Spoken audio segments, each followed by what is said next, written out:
আসসালামু আলাইকুম রহমতুল্লাহি ওবারাকাতু।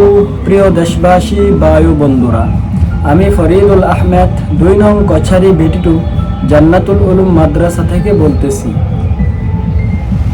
যারা যারা ভাবতেছেন আপনার সন্তান অথবা ভাই অথবা কোনো আত্মীয় স্বজনকে মাদ্রাসায় ভর্তি করাবেন হাফিজিয়া পড়ার জন্য, তাহলে আমাদের জান্নাতুল উলুম মাদ্রাসায় এডমিশন নেওয়াইতে পারেন। এই মাদ্রাসাটি অনেক পুরনো মাদ্রাসা।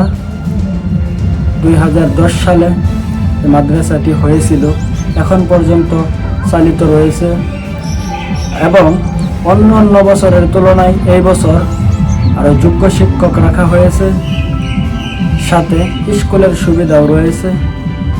তাই কম খরচে আপনার সন্তানকে এখানে পড়ান স্কুল এবং মাদ্রাসা। এই মাদ্রাসায় থাকার জন্য পাকা ঘর রয়েছে, ল্যাট্রিন বাথরুমের সুবিধা রয়েছে, মাদ্রাসায় বাউন্ডারি রয়েছে এবং কি খাওয়া দাওয়ার সুবিধাও রয়েছে। মোট কথা, আপনাকে চিন্তাই করতে হবে না, শুধু ভর্তি করবেন, বাকি দায়িত্ব আমাদের। তাই যোগাযোগ করুন খুব তাড়াতাড়ি। 20 তারিখের পর আর ভর্তি নেওয়া হবে না, তাই দেরি করবেন না, 20 তারিখের আগে যোগাযোগ করুন। ধন্যবাদ। ভালো থাকবেন, সুস্থ থাকবেন, আমাদের জন্য দোয়া করবেন, আমরাও আপনাদের জন্য দোয়া করব।